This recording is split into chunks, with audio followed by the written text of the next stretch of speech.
Gavin Newsom's Green Crusade has officially backfired, as has his entire political career. It's not just residents by the millions who are fleeing his failed state. In less than 2 weeks, something is going to happen in California that'll send shockwaves throughout the entire American economy. It's not an earthquake. It's not a wildfire. It's a completely self-inflicted disaster that one of the world's largest companies saw coming a mile away. They warned their feckless governor. They warned their equally incompetent legislature. And when nobody listened, one of the world's largest companies packed up and left California for good. Stick me to the very end of this video because we're about to see a tale of two economies.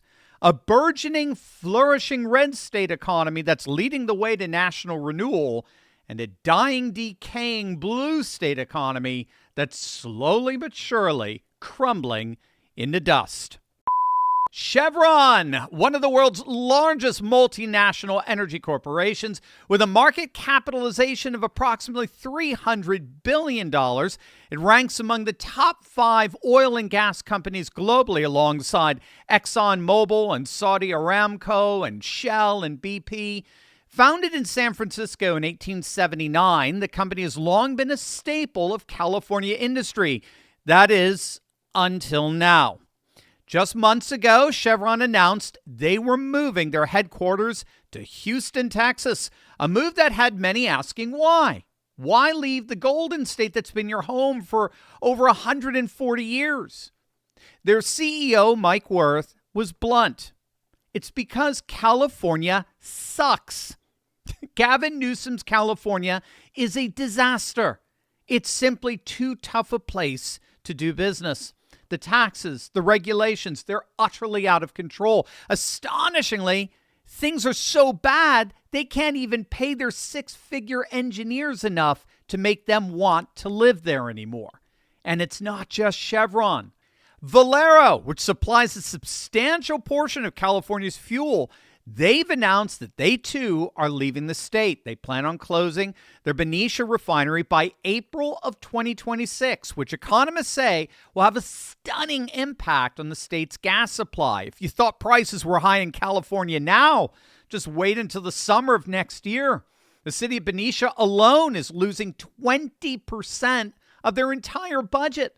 And the state is so freaked out about the skyrocketing gas prices that they offered to help subsidize the company to offset the high cost of doing business.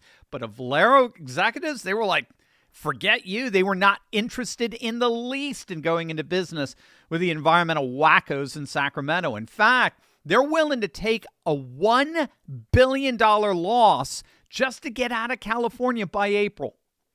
The company will not comply with Gavin Newsom's environmental and green energy mandates and instead is willing to lose $1 billion to leave. Hundreds of workers are losing their jobs. Gas prices are poised to surge, and all because of a grease monkey governor whose incompetence appears to know no bounds. Oh, and as if things couldn't possibly get worse, Phillips 66 just dropped the bomb. They're shutting down their massive Los Angeles refinery by the end of this month, December. That's 139,000 barrels of fuel per day gone. Poof. In less than 1 year, California is losing nearly 20% of its ability to make gasoline. And you just can't replace that. You can't flip a switch. California is doing something so incredibly stupid, it's almost hard to believe. Under Gavin Newsom, California's enacted a stringent regime of energy policies that includes the cap and trade program, which requires refineries to purchase expensive carbon emissions allowances, significantly raising production costs. The state enforces a unique special gasoline blend mandate to supposedly reduce pollution, which isolates California from the national fuel market since few outside refineries can even produce it, leading to higher prices and vulnerability to supply shocks. Additionally, Newsom recently signed legislation empowering the state to cap refinery profit margins and impose penalties for excessive earnings. Yes, you heard that right, excessive earnings. And that's obviously discouraged investment and industry growth. And to make matters worse, California is an isolated energy island. There are 0 pipelines connecting California to the refineries in Texas or Louisiana. Now, that said, it's not entirely Gruesome Newsom's fault. There is something called the Jones Act. The Jones Act is a U.S. federal maritime law that requires all goods transported by water between American ports to be carried on ships that are American-built, American-owned, and American-crewed. So it's basically a national security law. It restricts foreign vessels from participating in domestic maritime commerce, which is why California can't easily import gasoline from Texas refineries by ship. There simply aren't enough American-flagged vessels available to move fuel between U.S. ports. And just by comparison, China currently has 1,800 ocean-going commercial ships under construction as compared to the United States' 5. Yes, we are that far behind. Thank you, Sleepy Joe. Now, the extraordinary irony in all of this is that when these refineries close, where do you think the gas comes from? Where do you think California is going to be forced to get its fuel? The answer to that is so shockingly hypocritical. It's a wonder that anyone, even the most hardened, deranged, left-wing ideologue, doesn't call it out for the insanity that it is. But first, did you know that about 1 in 5 Americans live with chronic pain that won't go away? For many, the advice is always the same. Manage the symptoms with pills, injections, or quick fixes instead of addressing what's actually causing the pain. And the daily cost of pain isn't just physical. It affects your mobility, your work, your energy, your overall joy. Over time, it quietly limits how you live. That's why innovations like TheraBlue from my friends over at the Wellness Company really matter. TheraBlue isn't just another topical cream that sits on the surface.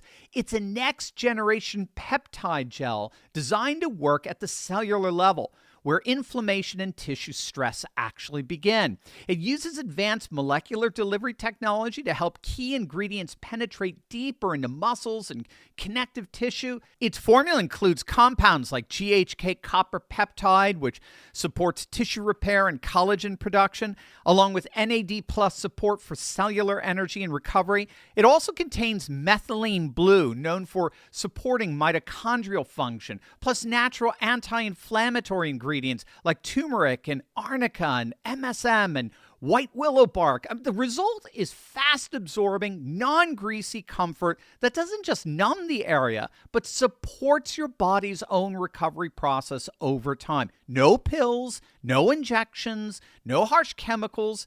If you're dealing with muscle pain, joint discomfort, or ongoing inflammation, this is worth a look. Visit twc.health/Turley. That's twc.health/Turley and use code Turley to take 15% off TheraBlue, a next-generation pain-relieving gel from the Wellness Company. So where is California going to get its fuel from? Can you say Saudi Arabia? Can you say South Korea? Can you say India? Yeah, that's right. The state that claims to be saving the planet is now forcing tankers to burn massive amounts of heavy fuel oil to ship gasoline halfway across the world. They've got no choice. Oh, and did I mention it takes 4 weeks for those ships to arrive? Imagine there's a storm or a war or a refinery fire in India. California goes dry instantly. University of California economists are already predicting gas prices are going to hit devastating new highs by next summer. Some models show $8.43 a gallon. Imagine filling up your tank for $160. Now imagine you're a trucker or a delivery driver or a farmer. This isn't just expensive. This is economic suicide. Now, and if you live in Phoenix or Las Vegas, you might be thinking, well, I'm glad I'm not in California. This ain't California's problem alone. It's your problem. California refineries supply 88% of Nevada's gas and 33% of Arizona's. When California sneezes, Arizona and Nevada catch pneumonia. Governors from both states, Republican and Democrat, have been begging Gavin Newsom to stop this madness, this taxation regulatory madness, all to no avail. What we're witnessing here is something far more profound than energy mismanagement. We're witnessing the emergence of two economies in our nation, a vibrant, economically flourishing red state economy and a stagnant, contracting blue state economy. It's no coincidence that Chevron is leaving California for Texas. Red states are growing by leaps and bounds. There's been a 30-year shift where GOP-controlled states have consistently outperformed Democrat strongholds in all kinds of key metrics. I mean, first and foremost, we're seeing what many are calling the great left UG migration, right? Between 2023 and 2024 alone, California lost nearly 250,000 residents. New York lost over 129,000. Illinois lost over 56,000. By contrast, red states like Texas, Florida, Tennessee, South Carolina, they're gaining residents by the hundreds of thousands in the same time period. And again, it's not just residents. In 2024, Texas was the #1 destination for corporate headquarters, all the while California lost the most. In terms of economic performance, red states like South Dakota, North Dakota, Alabama, they have consistently the lowest rates of unemployment, all the while blue states in general have higher unemployment rates. But to add insult to injury, it's California that has the single highest state unemployment rate in the entire nation at nearly 6%.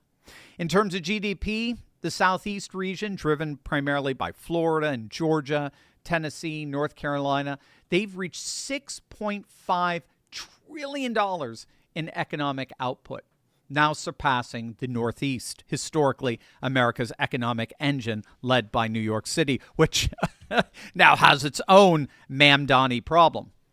Low cost of living, low tax rates, corporate deregulation, safe streets and neighborhoods, they've all led to a historic economic boom for red states. All the while, high cost of living, confiscatory taxes, out-of-control regulation, skyrocketing crime have caused blue states to implode. Democratic governors in states like California and New York have raised taxes by billions, particularly during the Great Recession and the COVID-19 pandemic. Republican leaders enacted historic tax cuts and deregulation, fueling economic booms in the Southeast and Texas. Chevron didn't leave California because they hate the beach. They left because they're a business, and businesses hate uncertainty. They looked at the regulations, they looked at the hostility, and they said, we're out of here. They were the canary in the coal mine, and the canary just died. Governor Newsom and the rest of California are stuck in the cave with little way out. He, of course, is scrambling. He's trying to protect what's ever left of his political future by talking about price caps and gouging penalties and the like. But you can't legislate supply out of thin air. The refineries are closing. The ships are weeks away. And the prices are climbing. California's fledgling Democrats wanted a future without oil companies. Well, congratulations. You got it. Now, good luck paying for it.